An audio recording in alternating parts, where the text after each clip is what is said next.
important articles which we may need to know. Okay, so I'll just quickly cover a few articles, not too many of these articles.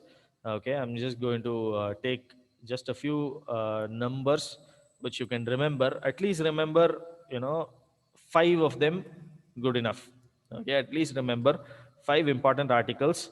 That way you know a little bit of constitution.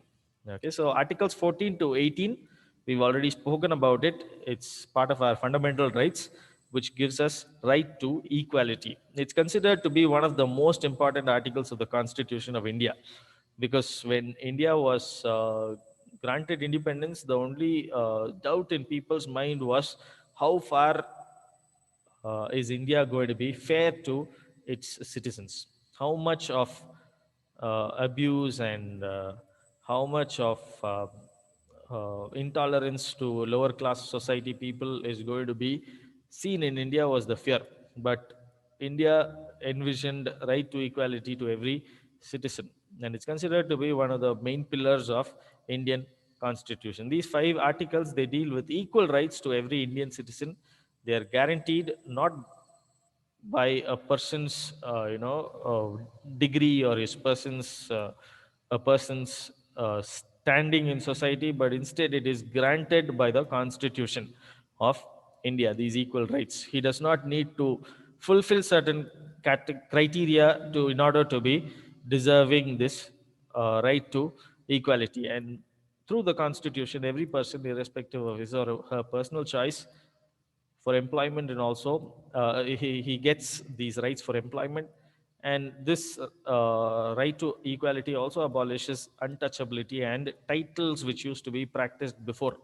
So just like today's discriminatory caste system, which is mostly abolished, but here and there it shows its evil head. So in those days, titles were given.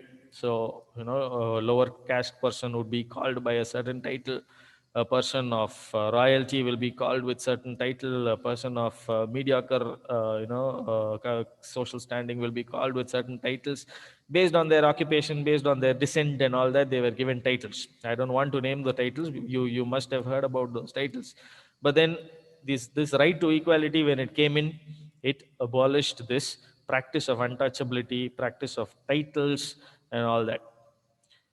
14 to 18, just understand these five breakups. Okay, Article 14 gives equality before law. Article 15, it prohibits discrimination on grounds of religion, race, caste, sex, or place of birth. Article 16, it gives equal opportunity in matters of public employment. 17 abolishes the evil of untouchability. 18 abolishes the use of titles. Okay, so 14 to 18 talks about right to equality in different headers. Just try to remember these articles, at least for your exam point of view. Ensure you are knowing these five articles when it comes to important articles of the Constitution. 20 to 22, again, you had practicals, I think, of 22, certainly. And I don't know if you had practical on 14 to 18 also. I'm not sure, I'll check. Okay, so 22 you certainly had. So 20 to 22 speaks about right to freedom. Every Indian has the right to be free, or the liberty to be free. So these three articles, they grant every citizen liberty to be free, or personal liberty. You can't just catch hold of a person, put him behind bars, and say you are going to be in jail because I don't like you. Okay, without grounds, unjustly, you cannot detain or imprison anybody. It gives rights for every citizen to be aware of what he is arrested for, and it puts the onus on the state to provide for legal remedies if the person chooses to opt for it. So when you're getting arrested, you just can't be arrested. You have the right to be aware of what you are being arrested for. If you're not able to manage your legal expense, the state will have to provide legal remedies. Article 20 gives protection in respect of conviction for offenses. So, without a trial, you can't be punished. Without FIR, you cannot be arrested. Without the court's permission, you cannot be kept in police custody beyond 24 hours. Okay, there are certain protection that people get under Article 20. Article 21 gives protection of life and personal liberty. So you cannot be, threatened by someone in India. It can be an executive person, it can be a police person, it can be a court person, judicial person, it can be anybody, but you cannot be threatened for your life or your personal liberty in India because you have that right to be free. 22, protection against arrest and detention in certain cases. Not in all cases, remember, protection against arrest and detention in certain cases. So 20 to 22 speaks about right to freedom. 14 to 18 speaks about right to equality. 20 to 22, right to freedom. Remember, these four headers are easy to remember. I have not extensively explained it. It's just few names, so you can easily remember them for exam point of view. I'm not confusing you with too much data. These three headers also you can remember.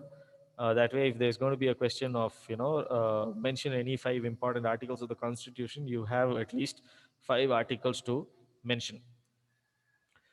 There are 11 fundamental duties for every citizen which are listed under Article 51A. So these 11 fundamental duties were not listed in the original constitution. They were actually later added as 51A. 51 actually spoke that citizens of India need to be proud of India and need to promote the idea of India to the world. Was how 51 was originally drafted. Later, 51A was amended. 51B was the original 51 article. 51A was amended with 10 fundamental duties of every citizen along during the 42nd Amendment. During the 86th Amendment, one more was added. So now we have 11 duties as Indian citizen, fundamental duties they are called. What are those duties? The first duty is to abide by the Constitution and respect its ideals and institutions, to respect the national flag and to respect the national anthem. So that is our duty. We cannot be subservient to that duty. We cannot be averse to that duty. We cannot say no. We need to abide by the Constitution and we need to respect its ideals and institutions and also the national flag and the national anthem, to cherish and follow the noble ideals which inspired our national struggle for freedom. We cannot, uh, you know, uh, criticize the national struggle for freedom. We need to, in fact, take inspiration from the national struggle for freedom, to uphold and protect the sovereignty, unity, and integrity of India, to defend the country and render national service when called upon to do so. This is the idea behind our, different NCC schemes and NSS schemes and the schemes which, uh, you know, i- inspire youngsters to be militarily trained, to be available for requirement of national service. Okay, so we have these duties. One was to abide by the Constitution and respect its ideals and institutions. Two was to cherish and follow the noble ideals of the which inspired our national struggle for freedom. Three, to uphold and protect the sovereignty, unity, and integrity of India. Four is to defend the country and render national service when called upon to do so. Five, to promote harmony and the spirit of common brotherhood among all the people, transcending different differences among people, but still we need to have a spirit of harmony, spirit of brotherhood with everybody. We should not say, he is not from my state, he is not from my region of India, or we should not say he doesn't practice my food habit or my linguistic practice. He does not speak my religion, so I hate him. That should not be the way in which we as Indians should behave. We should promote harmony and spirit of common brotherhood, even if the other person is not, in your religious line or in your linguistic line or regional or sectional line. To renounce practices derogatory to the dignity of women. This is also one duty. We should not be abusive towards women. We should not ill treat them. We should not threaten them. We should not make them feel uncomfortable. We should provide a safe and a conducive environment where each woman can be dignified, can feel dignified in that, so in that place, to value and preserve the rich heritage of our composite culture. So India has one of the most vibrant cultures, if not the best vibrant culture. Okay, even if people may not accept that we have the best culture, vibrant culture, we certainly have one of the most vibrant cultures, and we need to value this composite culture and preserve it. We shouldn't say, you are from such a place, and the idea of your heritage, your history is not good enough. We don't like you, kind of a thing. We should value it and preserve whatever heritage is there in any part of India, to protect and improve the national environment, including forests, lakes, rivers, wildlife, and to also have compassion for living creatures. This is also a duty as Indian citizens. We cannot abuse the environment. We could not, ill treat even animals. We need to have that ethos to protect them. To develop the scientific temper, humanism, and spirit of inquiry and reform. Okay, so this is an intellectual idea where we need to develop our scientific temper also, and the scientific temper of people around us also. We should not be superstitious. We should not believe in all these humbug theories that are coming up.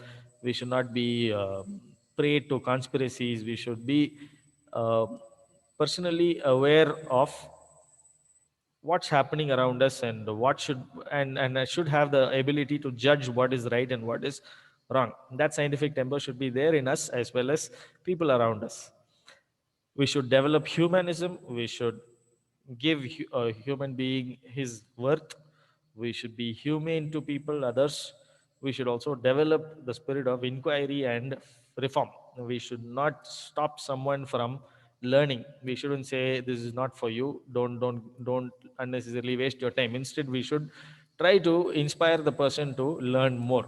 The spirit of inquiry and reform must be implanted in people around us, including us also, to safeguard public property and to abjure violence or avoid violence. Okay, so public property is not something that is there for us to abuse.